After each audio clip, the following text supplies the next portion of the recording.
Bismillahirrahmanirrahim. Assalamualaikum warahmatullahi wabarakatuh. Selamat pagi. Bertemu kembali anak-anak. Di pagi ini kita masih belajar tentang benda-benda yang ada di sekitar kita.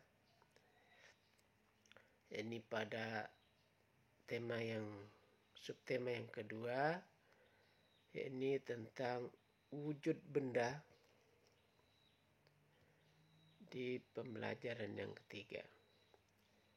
Namun sebelumnya kita belajar, mari terlebih dahulu kita berdoa menurut agama dan keyakinan kita masing-masing.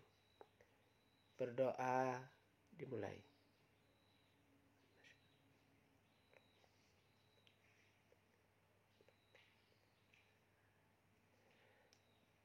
Berdoa selesai. Anak-anak sekalian, pada pembelajaran kali ini kalian dituntut satu, memberikan pendapat tentang sifat-sifat benda. Yang kedua, mengidentifikasi sifat-sifat benda. Yang ketiga, menemukan kata atau istilah khusus. Dan yang keempat, mengubah satuan panjang baku. Dan yang kelima adalah meragakan gerak lambat kaki dalam suatu tarian. Dan sekalian, apa itu benda padat? Ada yang tahu benda padat itu seperti apa? Contohnya bagaimana? Ya, ini adalah merupakan contoh dari benda padat. Kalian masih ingat apa ini? Ya, ini adalah batu. Dan yang ini udah biasa kalian gunakan, namanya ya dan kursi. Nah, sekalian, batu, pensil, kursi ini merupakan benda padat.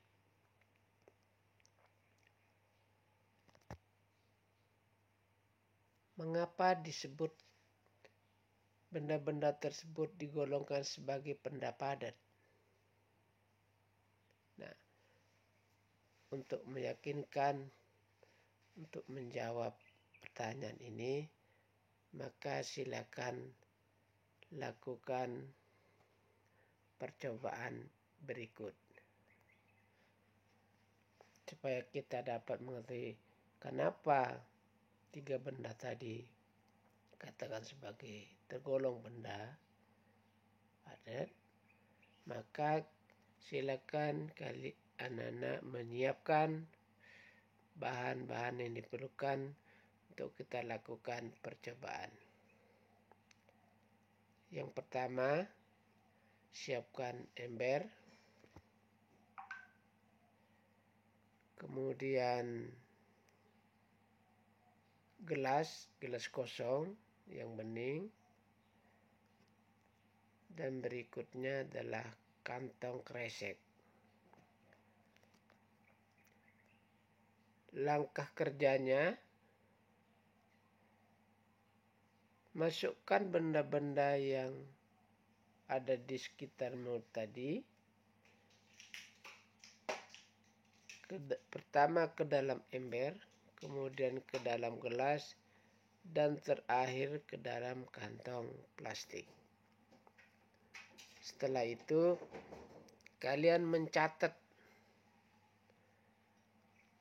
hasilnya pada tabel di bawah ini.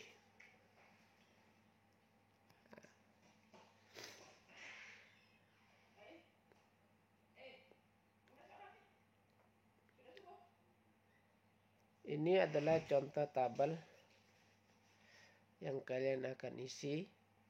Ini ada 5 benda yang Pak Guru tampilkan. Nanti di rumah kalian bisa menambahkannya lagi. Pensil, batu kerikil, penghapus, penggaris, sendok, itu didaftar kurang lebih sampai 10 benda. Kemudian langkah kerjanya adalah tadi memasukkannya ke dalam ember pertama, kemudian pindah lagi ke gelas, dan terakhir ke kresek. Coba kita lihat pensil. Bentuknya berubah sesuai tempatnya. Coba. Jadinya begitu kita masukkan, maka dia berubah sesuai tempatnya. Tadi akan berubah bentuknya seperti ember. Terjadi? Kalau tidak, maka kita silang. Bukan artinya. Kemudian bentuknya tetap walaupun tempatnya berubah. Nah, kita masukkan ke ember, tetap masih berbentuk pensil. Ke dalam gelas juga sama. Dan terakhir ke kresek juga sama. Apakah bisa dipegang atau digenggam? Iya. Kalau bisa maka kita centang. Tidak dapat digenggam? Bisa, karena bisa digenggam. Maka kalau tidak dapat digenggam, kita coret. Begitu seterusnya anak-anak, nanti akan kalian lakukan di rumah sambil bermain dengan keluarga, adik, kakak. Dan nanti hasilnya ini kalian seperti biasa kirim ke Google kelas kalian. Selanjutnya anak-anak, dari percobaan yang kita lakukan tadi, benda padat itu mempunyai sifat tidak berubah walaupun berpindah tempatnya. Ukuran bendanya tidak berubah walaupun berpindah-pindah tempatnya. Dan benda padat itu bisa disentuh dan dapat dipegang. Dan anak sekalian, sekarang mari kita lanjutkan dan kita akan coba menghitung. Ini masalahnya, rumah Dayu itu berjarak 6 km dari sekolah. Jarak dari sekolah ke pasar itu ada 7 km. Nah, pertanyaannya, berapa jarak yang ditempuh Dayu dari rumah ke pasar?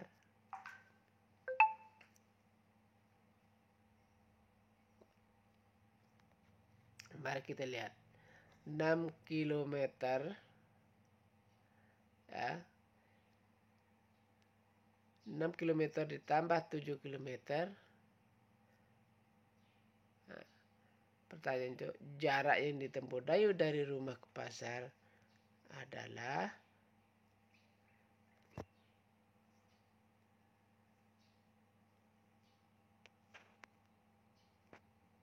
kita lihat 6 km kemudian ditambah 7 km sama dengan 13 km. Ya, baik anak-anak, kita akan lanjutkan.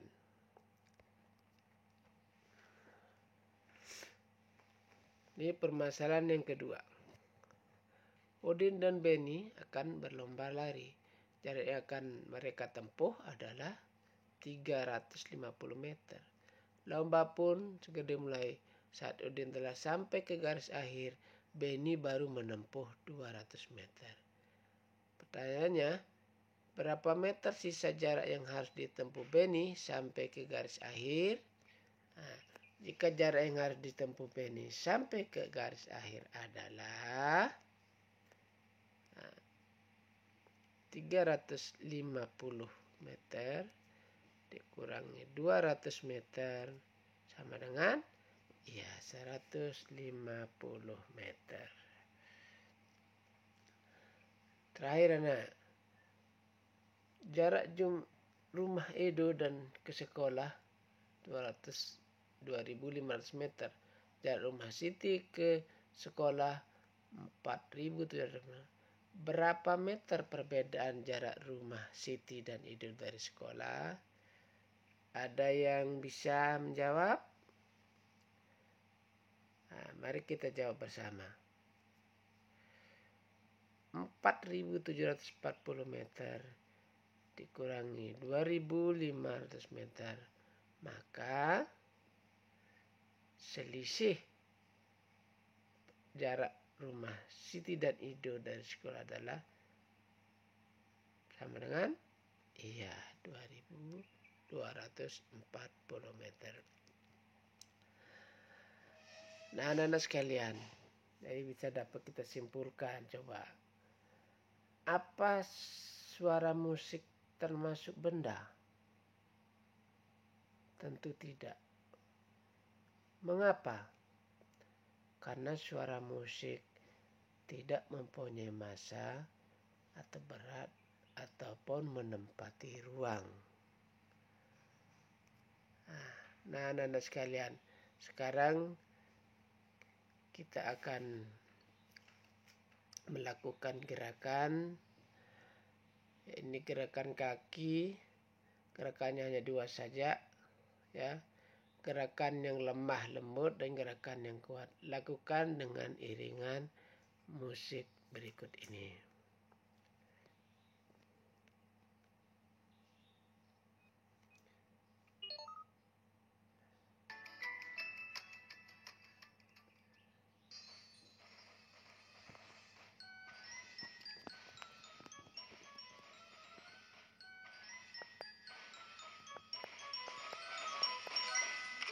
Suara musik mengawali pawai, seruling mengalun dan gendram bertalu, pemainnya lincah, seragamnya elok, sambil berbaris memainkan lagu. Suasana pun riang, siapapun senang, sorak-sorai para penonton mengeluhkan. Suasana pun riang, siapapun senang, sorak-sorai para penonton terkesan.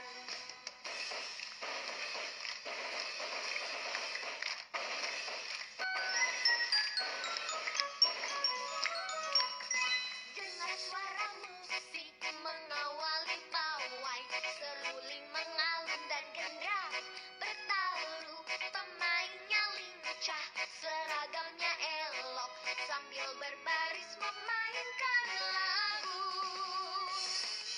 Suasana pun riang, siapapun senang, sorak-sorai para penonton mengeluhkan. Suasana pun riang, siapapun senang, sorak-sorai para penonton terkesan. Suasana pun riang, siapapun senang, sorak-sorai para penonton mengeluhkan. Suasana pun riang, siapapun senang, sorak-sorai para penonton terkesan. Sorak-sorai para penonton terkesan.